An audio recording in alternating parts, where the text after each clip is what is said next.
One, here we go. Welcome to what I, Kal-El, call as the mysterious history of cryptocurrency, an insight into the digital gold rush of the 21st century, a breakdown on the most important financial technological asset in the 21st century. Let's go.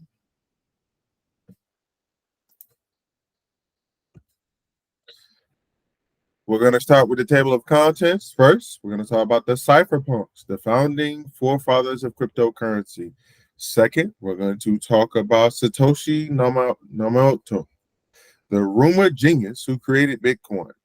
Next, we may talk a little bit about the timeline of Bitcoin, but in the last, we will talk about what some would call the metaphysical and occult elitist perversion of Bitcoin, the speculative information of corporate takedown of Bitcoin and a decentralized community. Let's talk about a very important thing going forward that everyone must know. They call it the Cypherpunk Manifesto, the founding fathers of cryptocurrency. Essentially, these are the illegitimate dads and parents of crypto that do not claim it in the public. The founding fathers of cryptocurrency, in late 1992, Eric Hughes, Timothy C. Mays, John Gilmore founded a small group that met monthly at Gilmore's company, Cygnus Solutions, in San Francisco Bay Area. The group was humorously termed cypherpunks, as a deviation of cipher and cyberpunks. The cypherpunks mailing list was formed at the same time, just a few months later. The Cypherpunks mailing list was a community that progressed online in the form of a now legendary community mailing list. This group grew into popularity and attracted private advocates such as Julian Assange of WikiLeaks, WeD, Hal Finley, Nick Szabos, Adam Black, and the controversial Craig Wright. Nick Szabos, and Hal Finley are, of course, the three most famous cypherpunks with their works almost certainly contributing directly or indirectly to the creation of Bitcoin. Example, 1998, Bunny, We Die, created in 2004. The reusable proof of works, Hal Finley, and in 2005, Nick Szabos created BitGold. What is a cypherpunks manifest? Well, the cypherpunks movement aims and goals was privacy is not secrecy.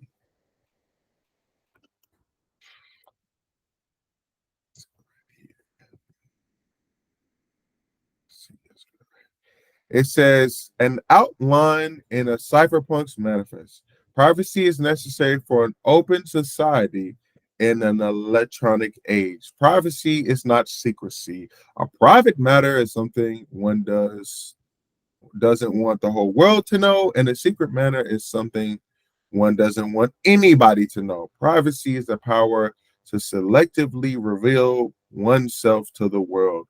Clearly, the main goal is to retain the power to choose who to reveal and what to conceal about ourselves. The cypherpunks wanted to achieve this without any interference between the government and corporations.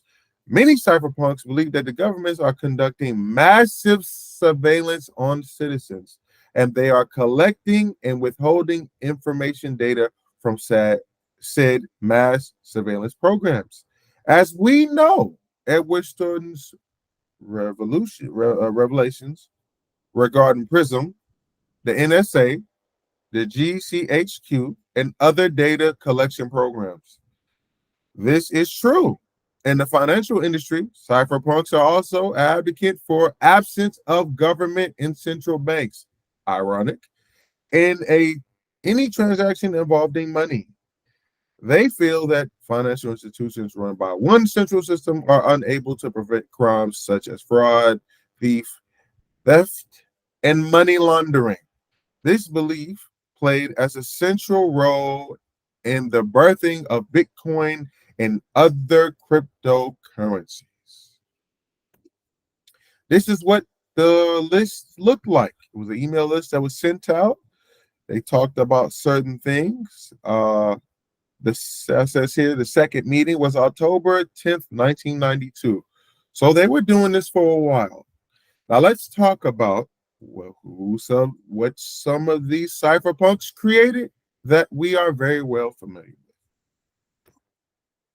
Examples would be Jacob Applebaum, the creator of the browser Tor that's used for the dark web. That's right, the dark web, where some of the most infamous things have happened. Example, Hillary Clinton's quote unquote snuff film, the selling of underground child trafficking, sex trafficking, drugs, illegal weapons, documents from hospitals, from citizens of America, infrastructure, you name it, it's on the dark web.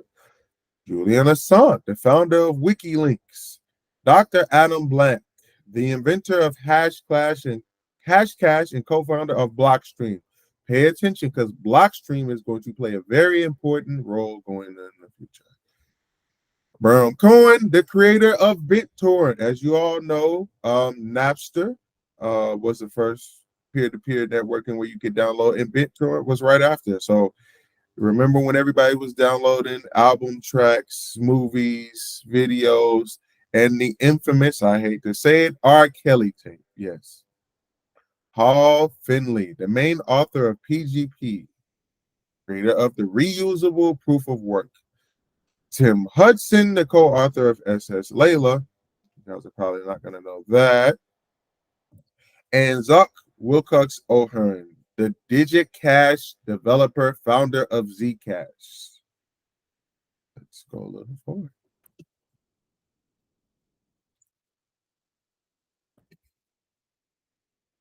Now, the very first cryptocurrency that was ever created was DigiCash.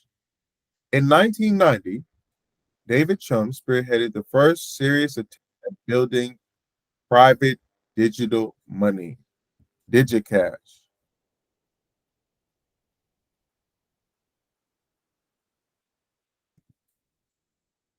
DigiCash used novel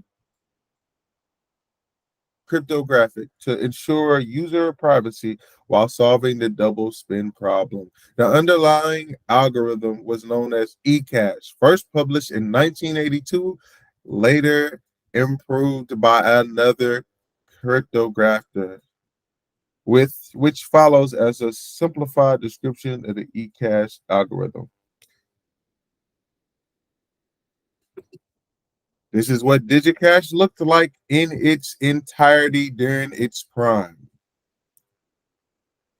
See if you can see some companies. Very interesting. We accept eCash, DigiCash, Power Up, logo, game on. This is an eCash withdraw.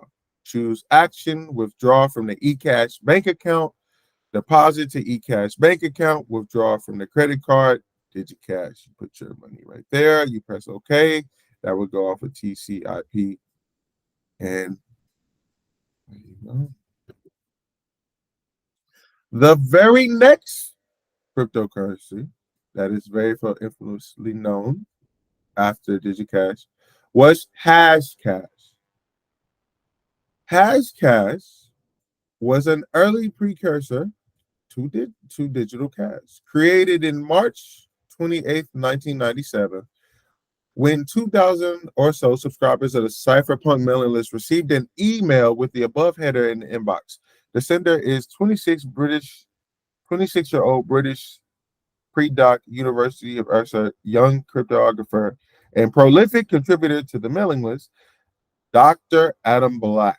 This email involves a description and early implementation of what he describes as a partial hash collusion based on a postage scheme. Hashcash was invented by Adam Black to prevent email spam. Even in 1997, email spam was a nuisance to anyone with an email account. Adam Black realized that this was because the fundamental problem was all you needed to email someone was a few packets to a mail server. The idea of partial hash is that they can be arbitrarily expensive to compute, explaining his advantage of his system and yet can be verified instantly. Though it did not garner that much attention in the beginning, it only had one person to respond. The technology is the beginning shapes of proof of work, which would shape research into digital money for more than a decade to come. This is what that software looked like at one point in time. You're going to click hash, click your amount, click OK, and then it goes through.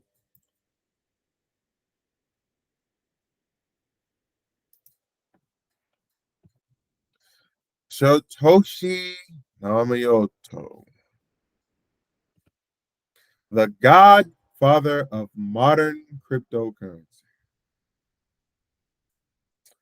Who is Satoshi Nakamoto? According to the legend, Nakamoto began coding the first implementation of Bitcoin in C Sharp in May 2007.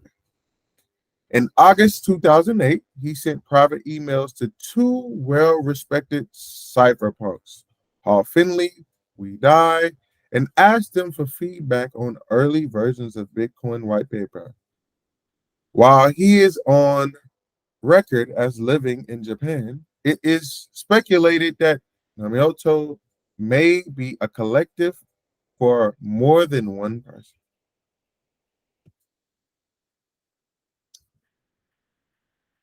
Nakamoto was a key figure in the early days of Bitcoin, developing the first version of the software in 2009. Communication with and from Nakamoto was done electronically, and lack of personal and background information made it impossible to determine his true identity. However, Nakamoto's involvement with Bitcoin came to an end in 2010. The last communication anyone had with him was an email to another crypto developer in which he stated he was to move on to other things.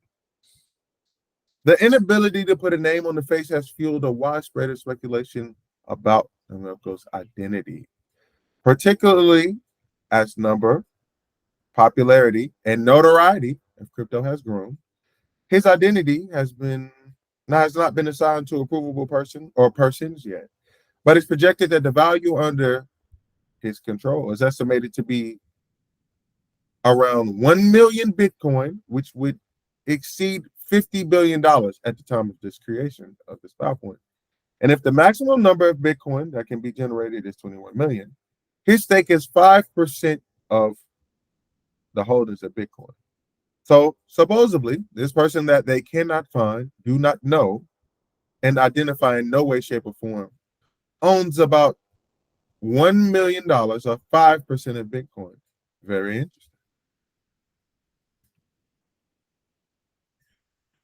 Let's get into some of his influences. Ralph Merkel's work on Merkle trees. Herbert and Satono's work on cryptographic timestamping services. Hash Cash by Adam Black. B Money by We Dial. The reference was later added of the white paper on the encouragement of Adam Black. From this, we can conclude that Satoshi was well aware of his precursors, of the cyberpunks and academic, I said that wrong, innovations in cryptography. Satoshi did not create Bitcoin from scratch, but instead remixed many ideas that have never been combined.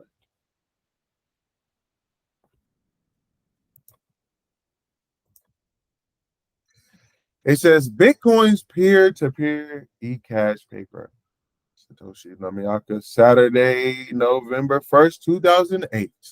I've been working on a new electronic cash system that is fully peer-to-peer with no trusted third party. The paper is available on this website. The main priorities: double spending is prevented with a peer-to-peer network. No minting or other trusted parties. Participants can be anonymous. New coins be made from Hashcash style proof of work, and proof of work for the new coin generation also powers the network to prevent double spending. This is his white paper. It says a purely peer-to-peer version of electronic cash would allow online payments to be sent directly from one party to another without going through a financial institution.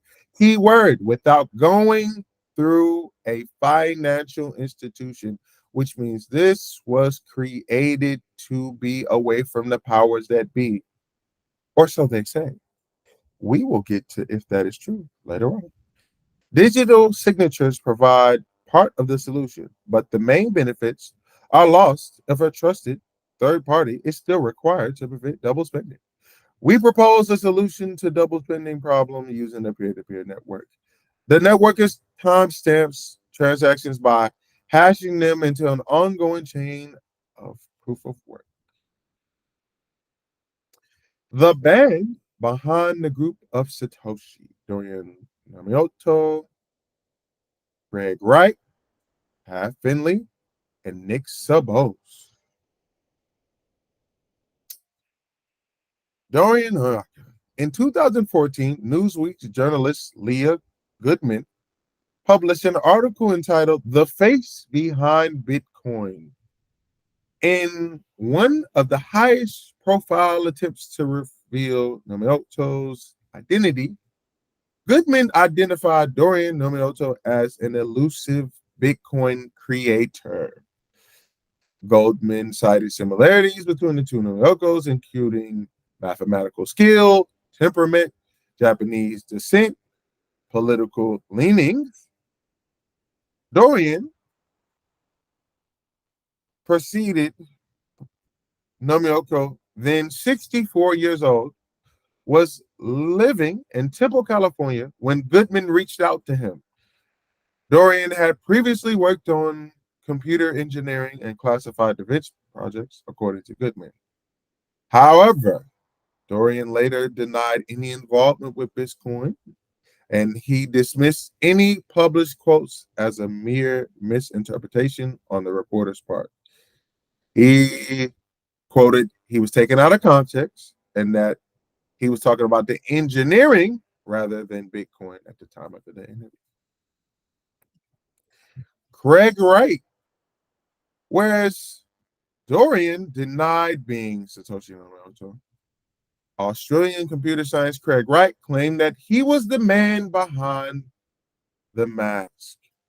Wright claimed the identity his in 2016 after Wired magazine released a profile on him in December 2015. The article was entitled, "Is Bitcoin's creator this unknown Australian genius?" and was based on documents leaked to Wired. The evidence consisted of a paper on cryptocurrency, supposedly published on Wright's blog a few months before the infamous Bitcoin white paper release.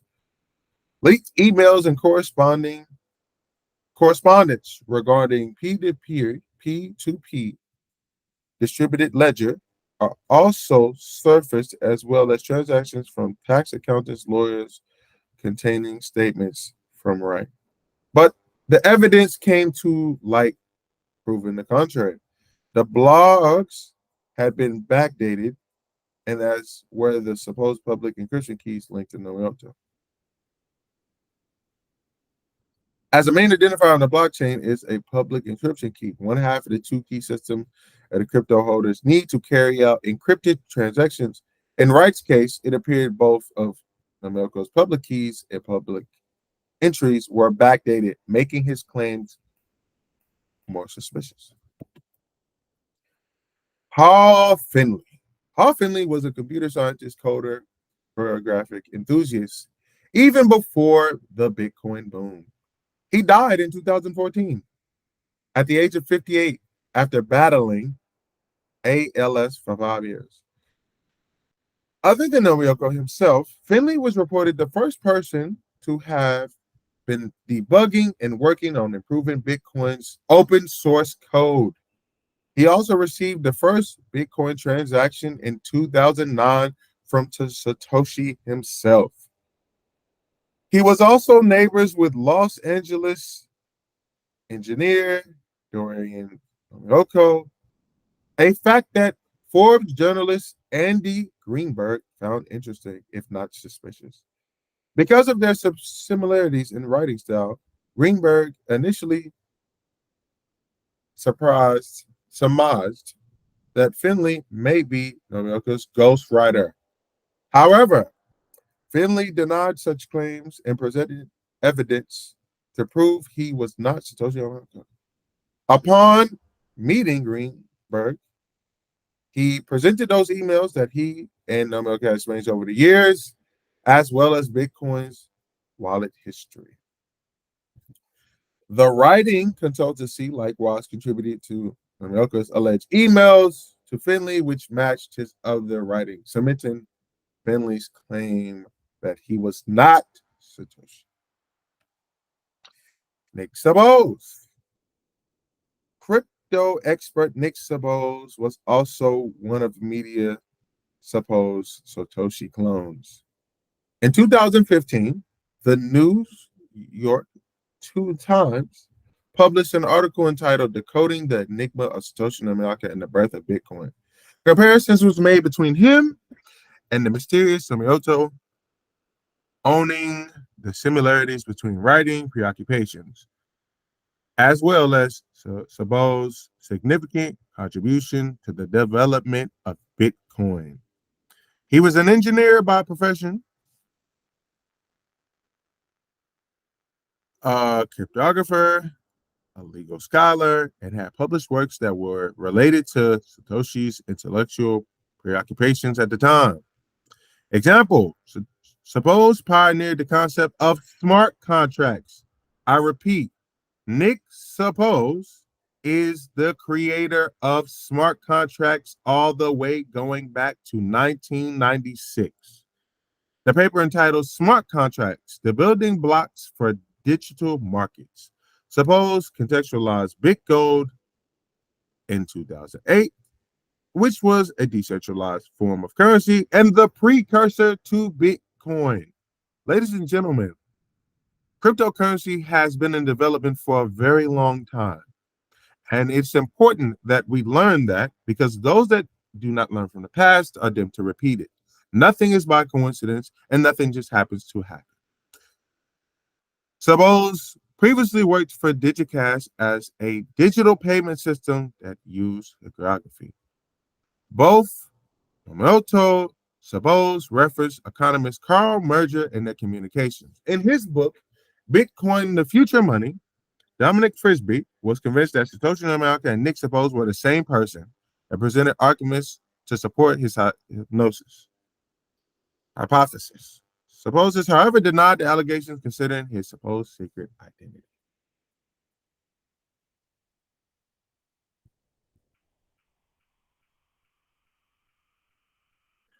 In 2020, YouTube channel named Barely Social claimed Adam Black, the inventor of the Bitcoin precursor, Cash is Nakamoto. Subsequently, it was denied. Elon Musk denied he was Nakamoto in a tweet in 2017,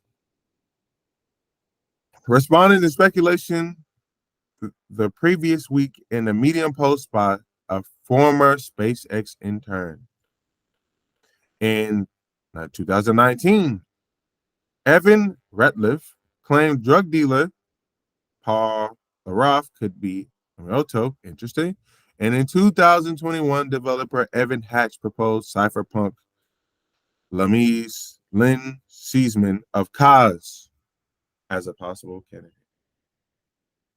Now, let's go through the timeline a little bit of Bitcoin, because Bitcoin has a very interesting timeline.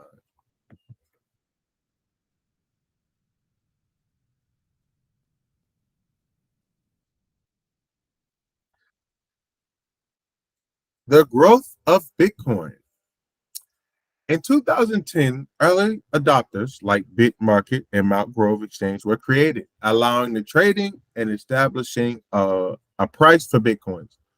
Volatile security breaches and hack plagues, many early services on the ecosystem grew. These issues would persist through Bitcoin's history. In 2013, Bitcoin gained more mainstream as it spiked in price and exchanges, fund managers entered the space. Government also took a greater notice. Controversies like the block size debate led to contentious hard forks, creating derivatives like Bitcoin Cash to increase transaction capacity.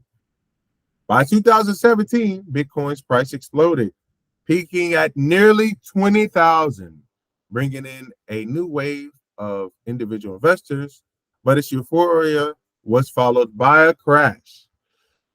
Investment, institutional investment grew after 2018, despite continued volatility. Major corporations began trading Bitcoin as a financial asset. If you read the early papers, as we just did, Satoshi Nakamoto agenda and purpose for Bitcoin was not to be controlled by financial companies, big banks, conglomerates, and government. But we'll talk about that later. The proliferation of altcoins. For those of you that do not know, an altcoin is anything that is not Bitcoin. Examples: Ethereum, Ripple, Litecoin, Avalanche, Cardano, XLM. These are altcoins. Altcoins creation emerged around 2011, 2012. Litecoin, Ripple, and others appeared. Ethereum debuted in 2015 with a blockchain supporting smart contracts, allowing decentralized applications far beyond just payments. Other anonymous focused cryptocurrencies that they use very, very deeply in the dark web, like Monero and Zcash, appear to enhance privacy features lacking in Bitcoin. Stable coins pegged to fiat currency also emerged, like Tether. We will go forward on Tether in later claims to reduce volatility for payments and transfers. There are now over 10,000 cryptocurrencies covering a broad range of use cases, but Bitcoin remains the most widely adopted.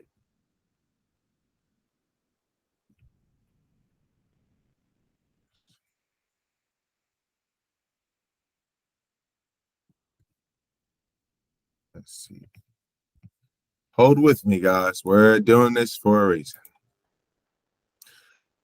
The controversies ongoing since the inception of Bitcoin and its altcoin creations, of course, are hacks, frauds, and illegal activity. I'll let you on a little secret. Major corporations, countries, and global formation, United Nations, use cryptocurrency, particularly Bitcoin, on the dark web to launder money. Yes, launder money. This is one of the main reasons why the institutions and the corporations and the government have secretly been using cryptocurrency, some say created, to be able to maneuver. Interestingly enough, everything can be traced on the blockchain or a chain. So it's very interesting on who gets away with it and who doesn't.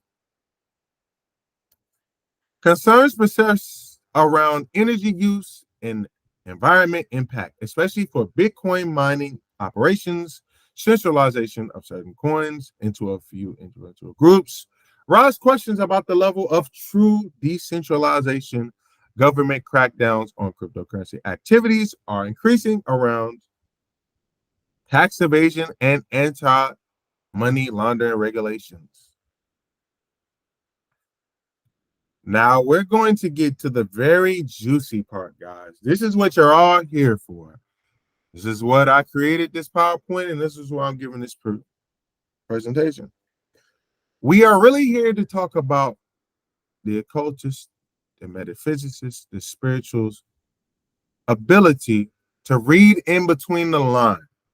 And in reading in between the line, ladies and gentlemen, gods and goddesses, I am here to, from my perception, expose what I call the perversion of Bitcoin, speculative information of the corporate takeover or maybe creation of Bitcoin and the decentralized community. Gary Anderson had his keys revoked from Bitcoin Core repo by a man named Vladimir Vanderlyn, who is supported by the MIT, one of the greatest universities or biggest universities in the world, Digital Currency Initiative, which receives its money from a company named Digital Garage. They receive all their money from everybody's favorite pedophile target, Jeff Epstein. Yes, I am saying that the people that have funded majorities of these companies link back to Jeff Epstein's. So yeah, let's run this back. Vladimir Vanderlyn has contributed more code to Bitcoin's core than any other old school Bitcoiner.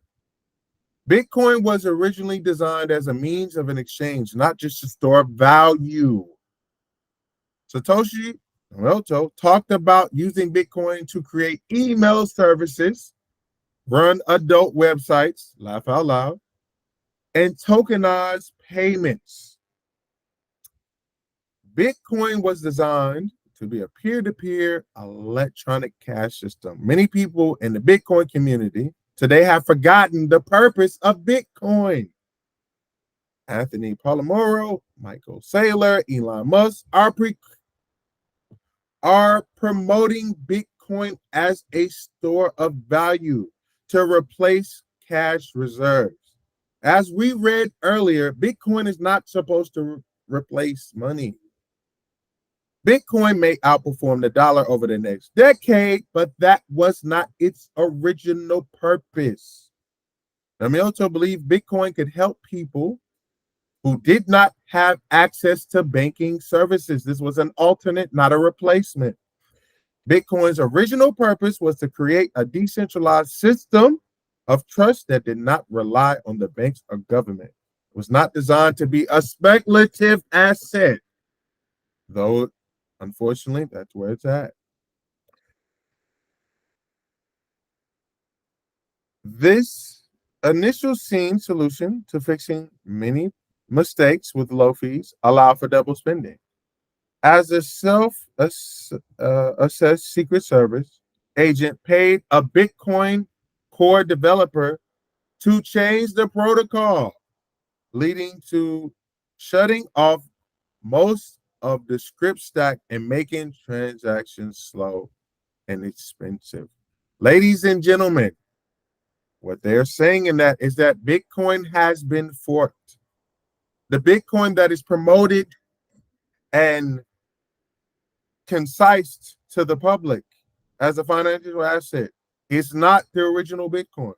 The original Bitcoin is called BSV, and it's called Bitcoin Satoshi version. In 2015, Blockstream was formed and looked for funding. They received $55 million from AXA Insurance, a major European financial institution with vast arms. The CEO of AXA at the time was also the president of the Bilderberg Group. That's right. The same Bilderberg Group that connects to the Trilateral Commission, the Federal Reserve, the 12th Magista, Vanguard, BlackRock, Goldman and Sachs, Microsoft, Google, Amazon, Tesla, a secretive group of central banking figures, CEOs, and head of most states. So let me repeat that again. The CEO that funded Blockstream with $55 million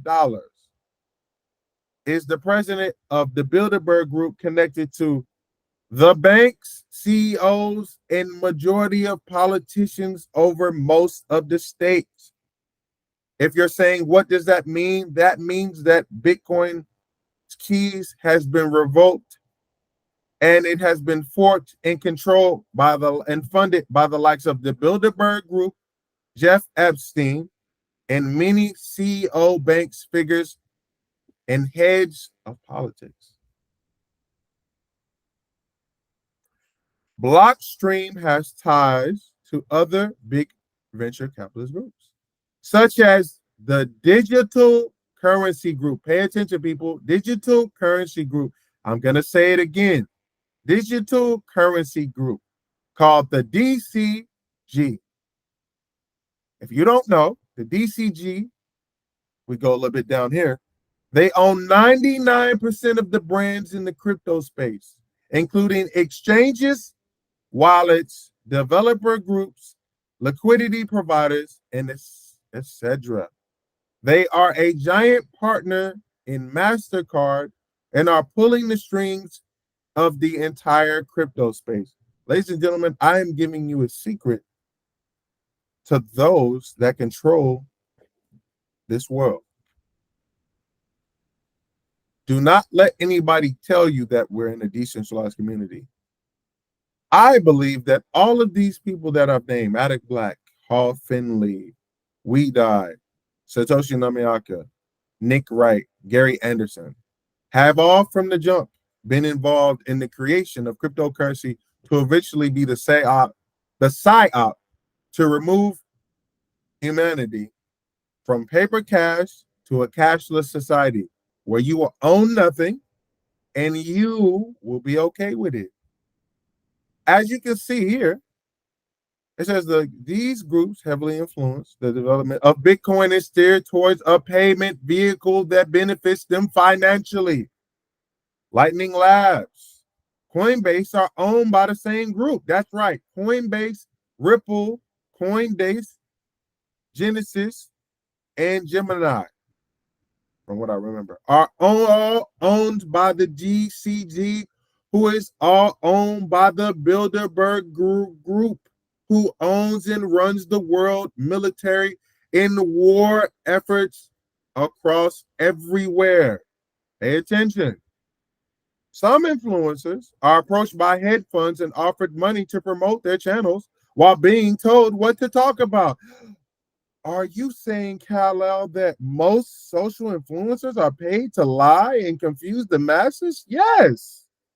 I'm saying that if you stand for nothing, you'll fall for anything. That is why if you get nothing from this video, it is to pay attention. This is like when you get ready to take a test for a state and they say, pay attention. This is going to be on the test. Pay attention. You are being given the answers to the test of life. Everything comes from something. And my mom always told me it takes money to make money. Peter McCormick's podcast is an example of sponsored content where he thanks the same companies that are part of the DCG. It is important to realize that the sponsored content comes with certain narratives and biases. What does that mean? Ladies and gentlemen, gods and goddesses, extraterrestrial and therefore alike, most content that we see is controlled with narratives and biases for an agenda. That agenda is to confuse you. I am hopefully here to cut through the clouds and get straight to it, straight like that Don DeMarco battle rap style. Influence marketing involves high hedge funds approaching influencers with money to promote for their exchange, endorsement, and certain talking points or restrictions. Again, this means that influencers, people on YouTube, get paid to lie to you. or confusion. Some of the biggest influencers in the space may have received such officers and are being gatekeepers to explain the influence of those that control the narrative. In Peter McCormick's podcast, What Bitcoin Did, hold on just a minute.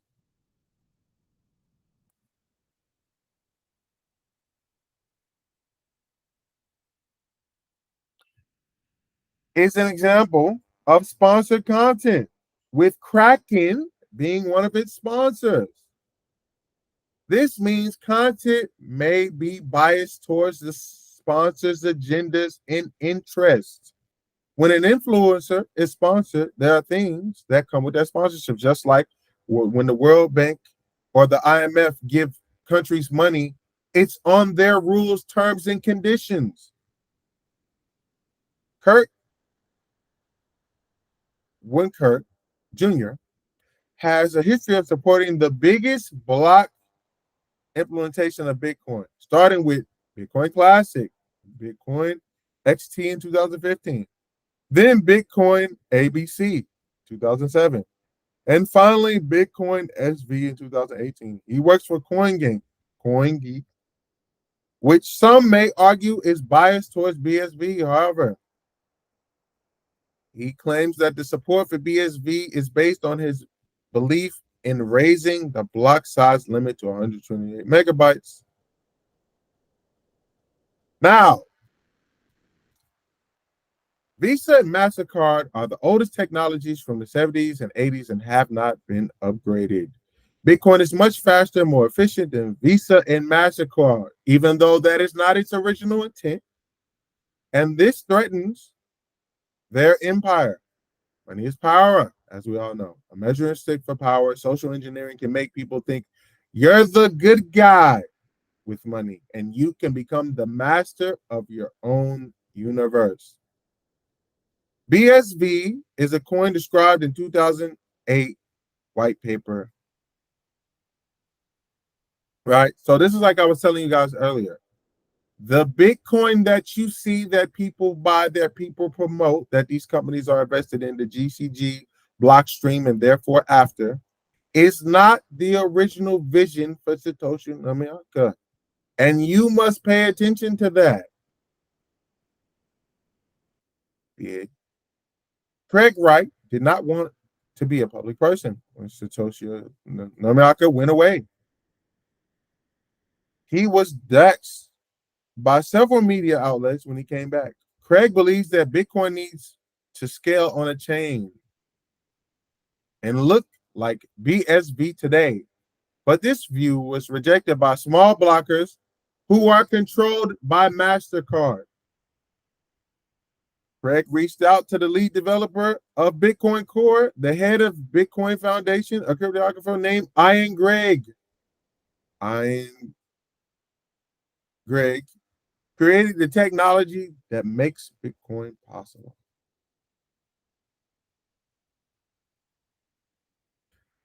Ian Gregg computerized the old accounting principles and turned them into applicable math appliance to computer science. He is a math code cryptographer, ninja, and an incredible cryptographer. Craig Wright reached out to him to prove he is Satoshi Nakamoto. Plans were to show himself to important Bitcoin space and then do a big public sign in the media BCC.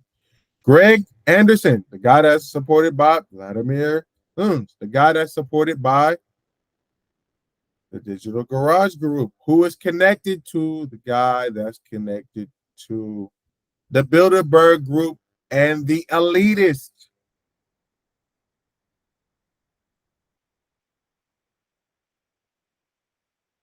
So, what he's saying, Merce, in this, is that Bitcoin was funded by a company tied to Jeff Epstein.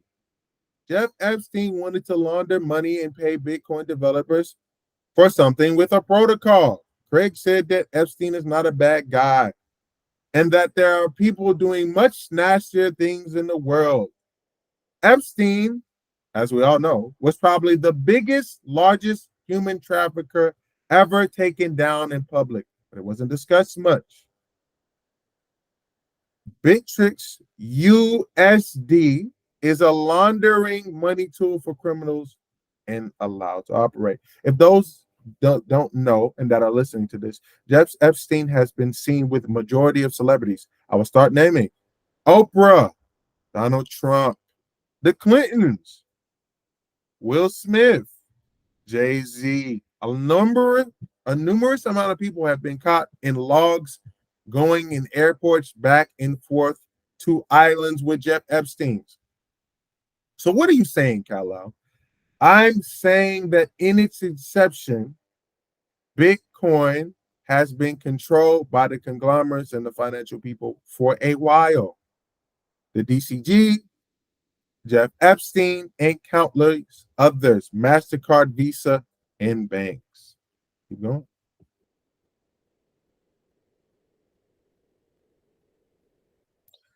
This is basically saying that I will let you in on another secret.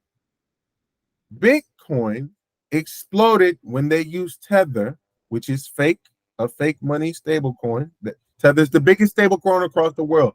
Tether is responsible for the failed real estate project in China named Evergrande. And if you're listening to this, China, I want no smoke. I want no problems. I love you guys. I appreciate you. I want no problems.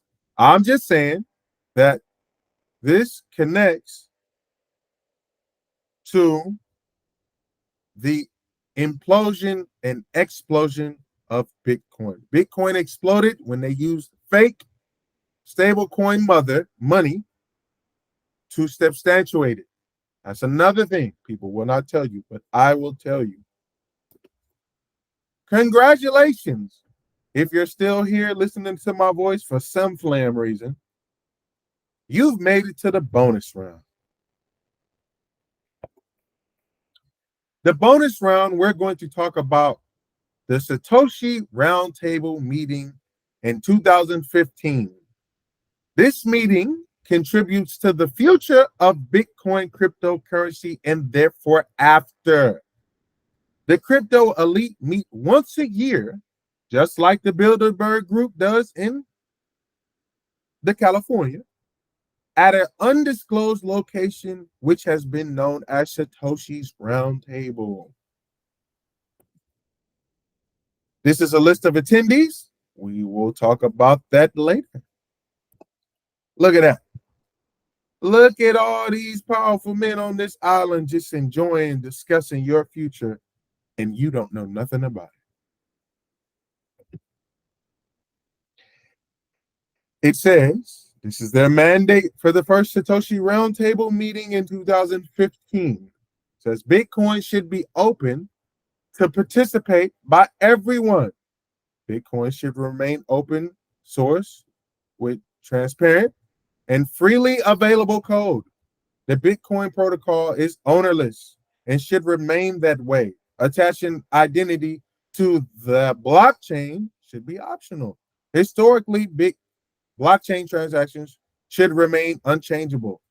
Bitcoin should be fungible, and only 21 million Bitcoin should be issued. The more Bitcoin is used, the stronger it becomes. Now, let's talk about some of the people that's at this roundtable meeting. We're going to get to the meat and potatoes. This is the dessert. The crypto elite meet every year on an undisclosed location. This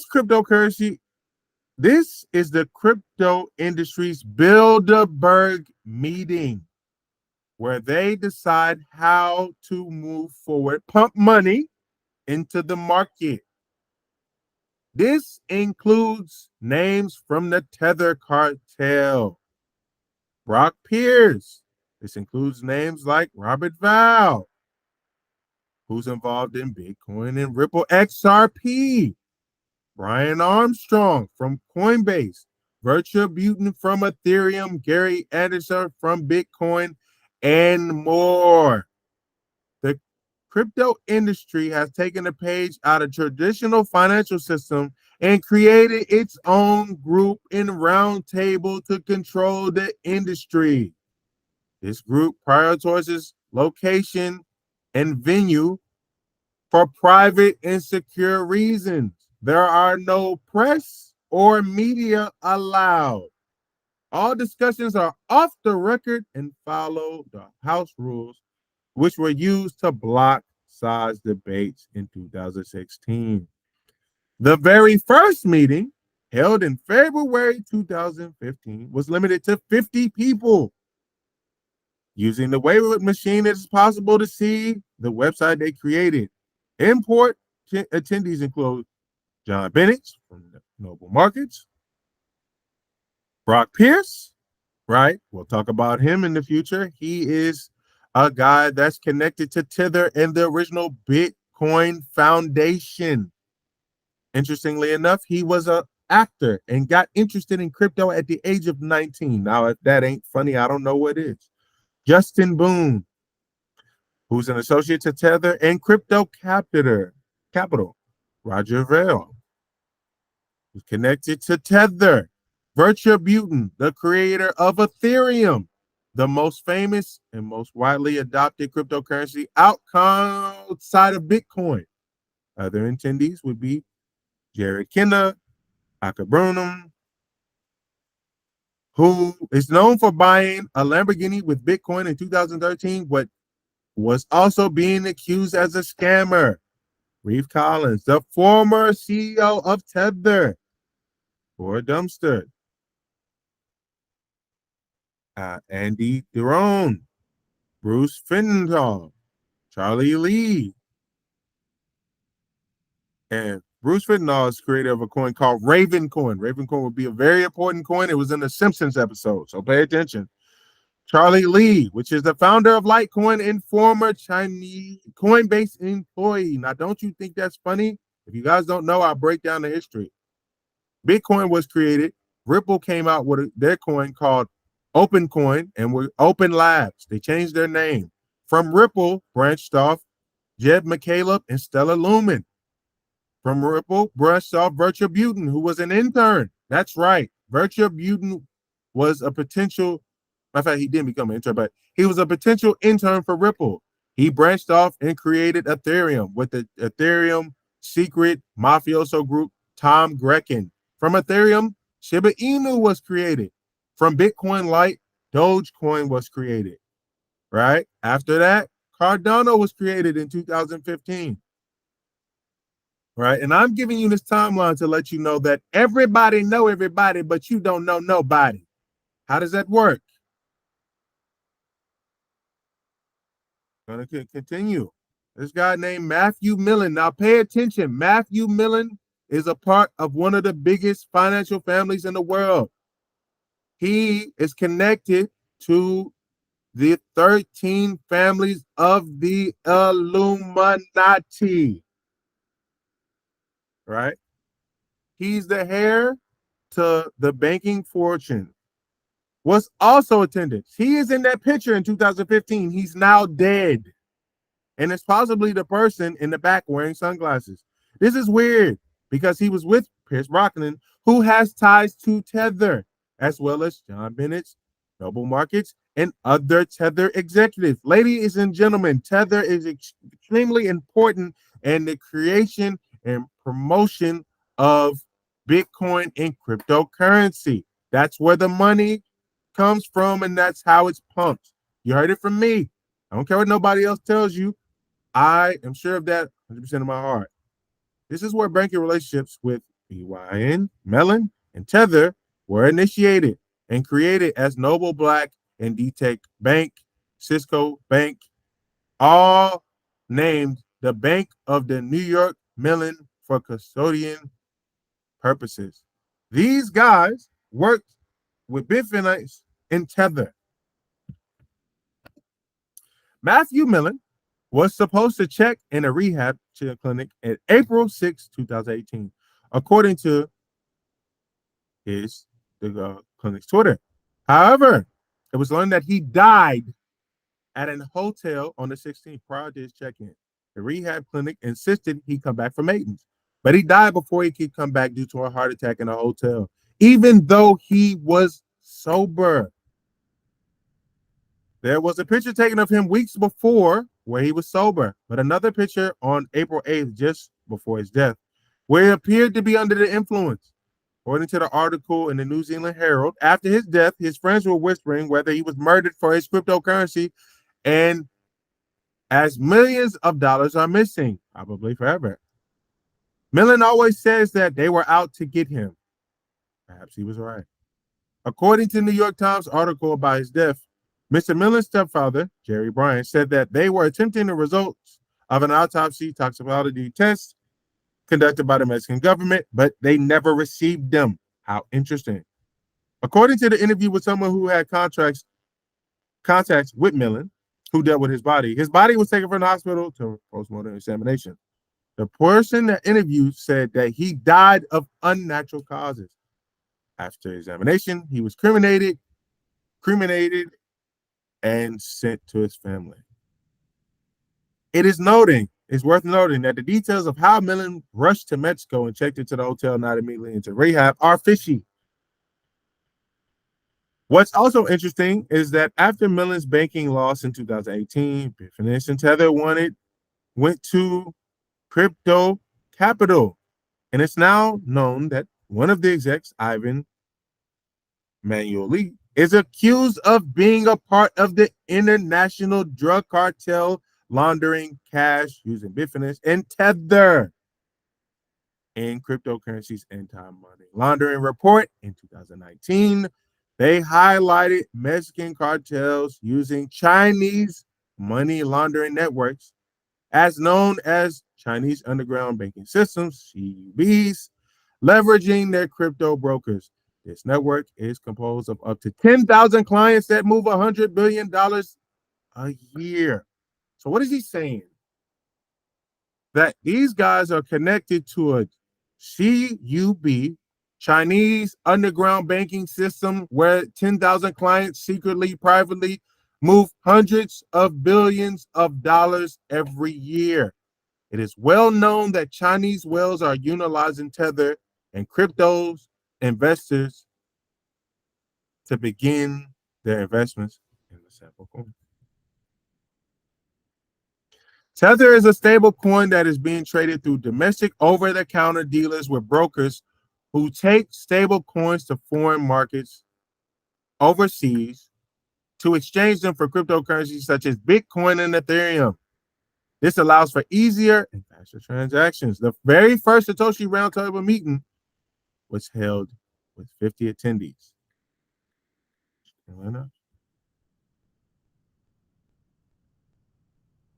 Warning. We're at the point where this is my overall theory perspective, right? If I was Usher, these are my confessions. All right.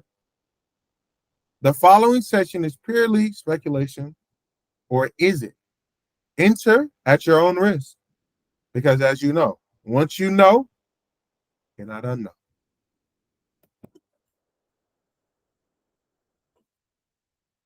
In a book by Dr. Soul reporting that Bitcoin is a CIA intelligence agent project. Central Intelligence.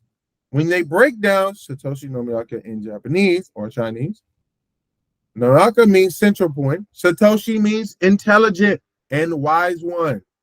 The Bitcoin project was a simple CIA project, and it's now such that I'm exposing the truth. That's what he says in his book. If the public wants to own a currency owned by the laws of the CIA, keep it. But such person is a moron, he says. Facts about Bitcoin are clear if you look. Bitcoin appeared in a paper published anonymously by Satoshi Nakamoto, and in its Japanese surnames are used first, so it would be Satoshi Nakamoto or Central Intelligence or CIA. At the time, the so-called white paper that was released of most encrypted data transactions used an algorithm that the world has learned, WikiLeaks, that the NSA has cracked for years. That's right. The Shiite 256 that was cracked and created by the NSA is an algorithm that Bitcoin uses. What does that mean, Kalo? That means that Bitcoin's code has been infiltrated, abused, and forked by the means of Greg Anderson, who's connected to Vladimir uh, Vaher, which is connected to the Digital Garage Group, connected it to Jeff Epstein, and the code is connected to the NSA CIA. And most of the cryptocurrency exchanges, projects, DeFi, is owned by the GCG, who's owned by the Bilderberg Group. So I need you guys to listen with your heart and your ears and your intuition and understand that something fishy is going on here. Because the CIA created the code, the Bilderberg Group owns all the companies, the code has been forked and cracked by people who are connected to Jeff Epstein. If you know, you know. I got this from Dr. Phil Valentine. I want to put this out. I got this last part from Dr. Phil Valentine. I want to put this out. I got this from Dr. Phil Valentine. I would never lie and act like this is all mine. I do a lot of research. I also get a lot of things from a lot of people. And anything that I get from other people, I will tell you because I don't want the glory. The word Satoshi Nakamoto breaks down to central intelligence. This is in a video he did in 2012 with Brother Rich on Black Media 363. Shout out. Other subtle factors that expose Bitcoin as an intelligence op. For years and years, Satoshi has never once left personal identifiers that relieve who he is, claiming security reasons. This reeks of intelligence tactics. Bitcoin advocates and true believers that boost Bitcoin as an impenetrable new decentralized currency never consider the probability that command structures of Bitcoin's core development is totally centralized. A man named Gary Anderson, is the face of Bitcoin, who claims that after years and years and years of being a front man, he never once spoke to Satoshi. So nobody knows this man. But he supposedly created one of the most powerful technologies in the 21st century. Most cryptocurrency uses a common popular PRNG, pseudo random number generator that creates their security keys. However, PRNGs are now suspected of being backdoors to the NSA, National Security Agency, the same NSA that Edward Snowden said was spying on us. And isn't it ironic that in 2009 Bitcoin was created and Edward Snowden said that they were spying on you on 2010? So the algorithm that's created for Bitcoin has a backdoor by the NSA. This suspicion came to light when Julian Assange, WikiLeaks, released that Bitcoin never used the popular crypto PRNG, which revealed that more than likely had NSA insider knowledge. Pseudo facts. These small but significant potentially disruptive factors show that a very small convergent group of people, possibly headquartered, affiliated with the Five Eyes intelligent groups of Australia, Canada, New Zealand, United Kingdom, and the U.S., along with affiliates in Japan, China, are all connected to the NSA and CIA as their controlling central hub. So you're going to say, Herschel, what does that mean? That means that if the Bilderberg Group are running the now forked keys from Gary Anderson, that's connected to the Digital Garage, that's connected to Jeff Epstein, and that every exchange that we know owned, BlockFi, DeFi is connected to the DCG, who owns 99% of all crypto companies. and that the encryption algorithm NSA 250, CI 256, and the PRNG were connected to the NSA, the same NSA that Edward Snowden said was watching us in 2009 or 2010, which contributes to there are governments, secret agency governments from other countries that are all in the inception of the creation of Bitcoin. This is an email from Gary Anderson. I want to get this out in the open because it's the king thing that will generate conspiracy theories. I'm going to give a presentation about Bitcoin at the CIA headquarters in June at an emerging technologies conference for the U.S. intelligence corporate community. I accepted the invite this week because the fact that I was invited means Bitcoin is already on their radar. And I think it may be a good chance to talk why I think Bitcoin will make the world a better place. How cute. I think that the goals of this project are to create a better currency, create more competitive, efficient international payment system, gives people more direct control over these influences. And I don't think any of those goals are incompatible with the government's goals. I'm only very slightly worried that talking about Bitcoin at the CIA will increase the chances that they'll try to do something we don't want them to do. I think that accepting the invitation, being open about exactly what Bitcoin is, will make it less likely that you'll see it as a threat. Full disclosure, I will be paid a one-time fee of $3,000 to cover expenses and pay for my time. I don't want any Garys on the CIA payroll, but you're on the CIA payroll. Rumors to get started. Either. As always, comments, questions, discussions welcome. I'd rather not hear any conspiracy theories about how they secretly implant mind control chips in my mind. While I'm there, though, I also want to throw this out here. Bitcoin is not decentralized and safe, and that it cannot be hacked. Stop lying to the people. Here's an article by a guy named Richard Chadwick, an engineer, a quantum engineer, actually. In short, this article states that the proof of work hash algorithm in protecting Bitcoin, managed by the ACL hardware safety for 6 to 10 years, as should not be cracked until approximately 2028, which connects to 2030. You will own nothing and be nothing. I'll throw that out there. They also state that SHA-5112 in Bitcoin CIB can be replaced or reinforced. However, here's the fly on the ornament.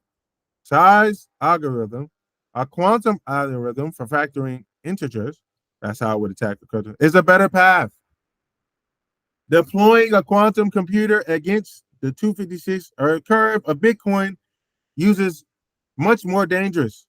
If the signature is cracked, the scheme is completely insecure, and attackers can plant fake transactions and steal Bitcoin. As with cracking the proof of work, the researchers assume quantum computers get big and fast relatively quick. Even so, they'll fall slightly short with a 10 gigahertz clock rate around 1 million qubits. A low enough error rate of 10 could crack the signature in 30 minutes. This could make Bitcoin's crucial 10-minute highly insecure, so the recommended Bitcoin project protocol be post-quantum signature schemes. Thank you, guys.